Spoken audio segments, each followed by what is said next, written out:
அன்புள்ளம் கொண்ட அமர்தா ஜோதிட நேயர்கள் அனைவருக்கும் என் இனிய தமிழ் புத்தாண்டு நல்வாழ்த்துக்கள். பிறக்கின்ற பரப வருஷம் எப்படி இருக்குங்கிறது நம்ம பார்க்க போகிறோம். இந்த தமிழ் புத்தாண்டில் சித்திரை மாதம் நம்ம ஒரு மாத பலன்னு சொல்லிட்டு வர முடியாது. சித்திரை மாத பலன்கள் அப்படின்னு பார்க்கும்போது அந்த மாதத்தில் நம்ம மிதுனராசினியர்களுக்கு எப்படி இருக்கும் அப்படின்னு பார்க்க போகிறோம். பிறக்கின்ற வருஷத்தில் குரு ராஜா வராரு, செவ்வாய் மந்திரியாக வராரு, ஒவ்வொரு கிரகமும் இந்த மாதிரி ஒவ்வொரு தன்மையில் இருக்காங்க. அந்த மாதிரி இந்த பஞ்சாங்கத்துலலாம் பலன் போட்டிருப்பாங்க, இந்த மாதிரிலாம் வந்தால் எப்படி இருக்குன்னு.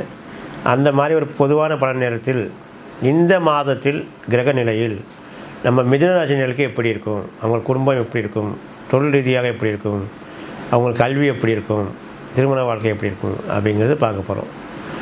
மிதுனராசி பொறுத்த வரைக்கும் உங்கள் ராசியாதிபதி புதன், உங்களுக்கு 4ஆம் இடத்து அதிபதியும் புதன் தான், உங்கள் ராசியாதிபதியும் புதன் தான்.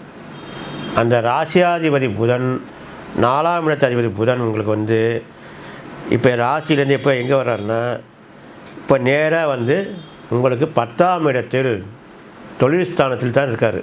உங்கள் ராசியாதிபதி புதன் 10ஆம் இடத்தில் தொழில் ஸ்தானத்தில் சனியோடு சேர்ந்துருக்காரு. சனி புதன் செவ்வாய் மூணும் சேர்ந்து இப்போ குரு வீட்டில், தனுசு வீட்டில், மீனத்தில் இருக்கார், குரு வீட்டில். அப்போ பிறக்கின்ற வருடம் நம்ம மிதுனராசினியர்களுக்கு தொழில் ரீதியாக ஒரு புதிய முயற்சிகள் செய்கின்ற மாதமாக அமையும்.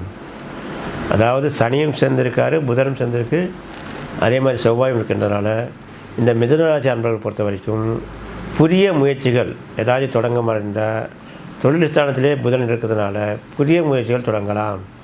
அதுவும் குரு வீட்டில் இருக்கிறதுனால தொடங்கலாம். ஏன்னா உங்கள் ராசியில் குரு இப்போ வக்கரமாக தான் இருக்கார். வக்கர நிவர்த்தி ஆகிட போகிறாலே இப்போ வைகாசி மாதம் அதுக்கு முன்னாலே பலனும் கொடுத்துருவார். அப்படியே வக்கர நிவர்த்தி ஆனாலும் மிதுனராசினியர்களுக்கு 2ஆம் இடத்தில் குடும்ப தன வருவாய் சொல்லக்கூடிய லாபஸ்தானத்தில் தான் குரு உச்சமாக போகிறாரு. அதனால் நீங்கள் பயப்படவே வேண்டியதில்லை. புதிய தொழில் தைரியமாக பேசுங்க, ஈடுபாடு கொடுங்க. அதை எப்படின்னா பார்த்துங்க, நண்பர்கள் நல்ல நண்பர்களாக நம்மளுக்கு ஏமாற்றாமல் இருக்க மாட்டாங்களா அப்படின்லாம் பார்த்துக்கணும். ஏன்னா நம்ம சொல்லிட்டோன்னு செய்யக்கூடாது. இன்றைக்கி இருக்கிற காலகட்டத்தில் நம்ம அதில் மிதுனராசிக்காரர்களும் சொல்ல வேண்டியதில்லை. அவங்களாம் இது ஆராய்ச்சி பண்ணி தான் இறங்குவாங்க. எந்த விஷயம் டக்குன்னு இறங்கி செஞ்சிட மாட்டாங்க. ஏன்னா அவருக்கு அதிபதி புதன் தானே.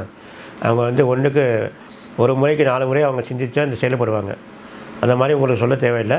இருந்தாலும் தொழில் ரீதியாக நீங்கள் புதிய முயற்சிகள் பண்ணும்போது, ஒரு முதல் போடும்போது அது நீங்கள் நல்ல சிந்தனை செய்து இதெல்லாம் செஞ்சால் நமக்கு லாபகரமாக இருக்குமா அப்படின்னு பார்த்து செய்யுங்க. ஆனால் வெற்றிகரமாக தான் இருக்கும். உங்களுக்கு 10ஆம் இடத்துல ஆரம்பிக்கும் போதே புதன் உங்களுக்கு தொழில் ஸ்தானத்தில் இருக்கிறதுனால அது உங்களுக்கு லாபகரமாக இருக்கும். மீண்டும் உங்களுக்கு செவ்வாய் 10ல் இருக்கார்.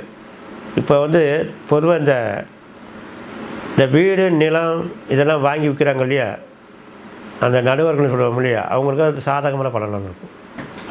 இந்த மிதுனராசிக்காரர்கள் பிறந்தவர்கள் இந்த நடுத்தரமான இந்த வேலைக்கு செய்கிறவங்க இந்த பிறக்கின்ற மாதம் முதல் மாதமே அவங்களுக்கு சாதகமாக இருக்கும்.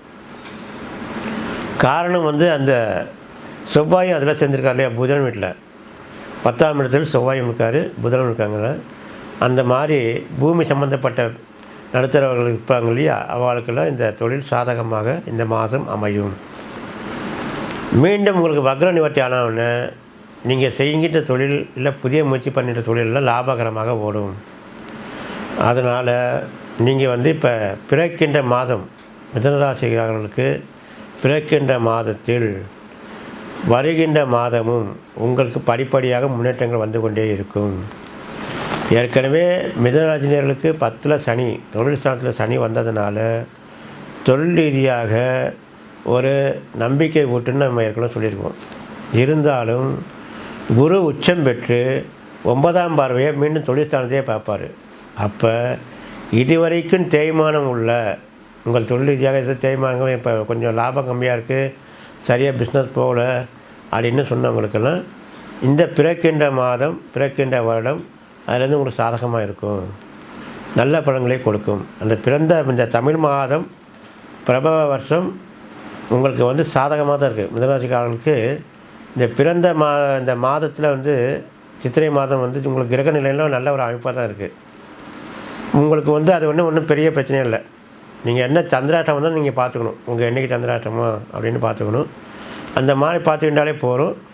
ஒரு புதிய முயற்சிகள் செய்கிற மாதம், லாபகரமான மாதம்தான் பிறக்கின்ற தமிழ் மாதம் உங்களுக்கு சாதகமான மாதமாக தான் இருக்குது. ஆகவே இந்த மிதுனராசி நேயர்கள் இந்த தமிழ் புத்தாண்டு பிறந்த மாதத்தில் உங்களுக்கு நல்ல மாதமாகவே அமையட்டும். மீண்டும் உங்களை சந்திக்கிறோம். அனைவருக்கும் தமிழ் புத்தாண்டு வாழ்த்துக்கள்.